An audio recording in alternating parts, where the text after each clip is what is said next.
The Bible says that forget not the stone out of which you were healed. People forget so quick in life. Many people have short memory. I have learned over the years not to forget where I have come from. And it is a curse to forget. It is unrighteous to forget.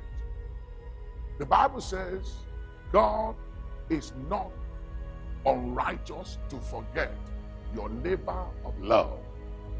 When you forget those who have loved you, blessed you, helped you, advance your cause, when you forget them, you are unrighteous. But when you remember those who helped you and have loved you and cared for you, when you show gratitude, it gives you longevity. Gratitude gives longevity, and ingratitude will cut you short. So learn to be grateful. Learn to be thankful. Learn to remember. Don't forget where you came from. So many people in life forget the person who helped them. They forget those who connected them, gave them exposure, introduced them, took their hand, and took them somewhere.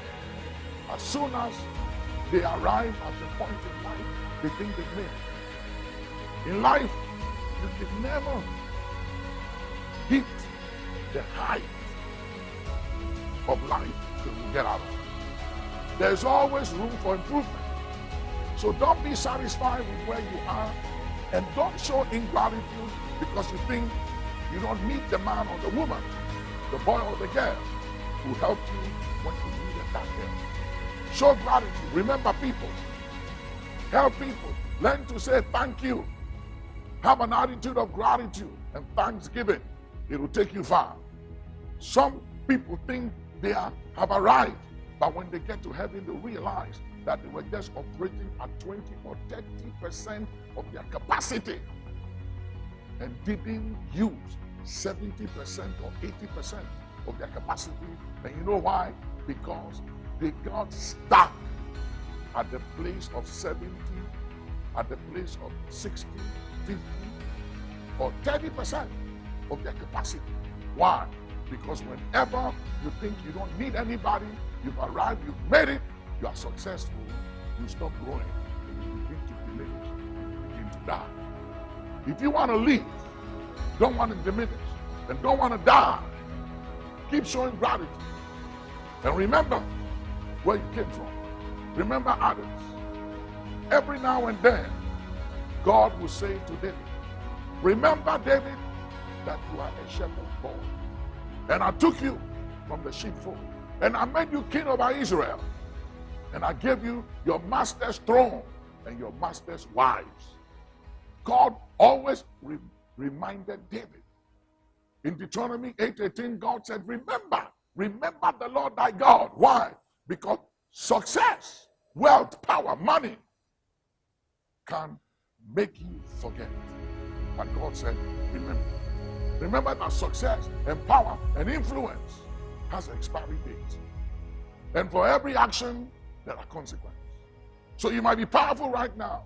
You may have millions of dollars in your bank account and outside your country, in foreign account. You may have houses in your country, in other places. You may be the biggest guy or lady or man or woman in town. You may have everything. Maybe you are mega. You are the biggest voice and person. You are private jet. You are loaded. But hear me. All that is sinking sand. God has no regards for material things. Because you know something? Let me show you God's value of money. The streets in heaven, they are made of gold. That is how insignificant money is to God. He sees money as nothing. So if your confidence and who you are and how you relate to others, and especially those who have helped you in life before, is derived from material wealth, blessings, and money, or influence or power, you are to be pitied among all men. But if your confidence is derived from this one thing, that you know the Lord who executes judgment, righteousness, and justice on earth, then you are on a good track in life. So learn to remember, and don't be puffed up, don't be arrogant, don't be proud, which you were never before. But suddenly you have become proud and arrogant. Why? Because of things. A man's life does not consist on the abundance of things that he possesses. So don't let things, don't let accolades, don't let events and relevance in life and access and influence make you go insane. Arrogance and pride is insanity. It's madness. Be wise, be sober, be vigilant. Your life does not consist on the abundance of things that you possess. If you think you are who you are because of the money you have in your bank account, or because of your success, or because of your achievements, you are deceiving yourself. You are a child, you are a kid. None of those things makes you who you are. You are who you are by the grace of God, outside of possessions, outside of material things. You are who you are by the grace of God. I am what I am by grace, not by money, not by buildings, not by investment, not by achievement, not by success, not by how big or large I am. I am who I am by the grace of God. The credit must go to the grace of God. Let's give God the credit, and let us not be anything outside of grace. And you will live long and you will go far.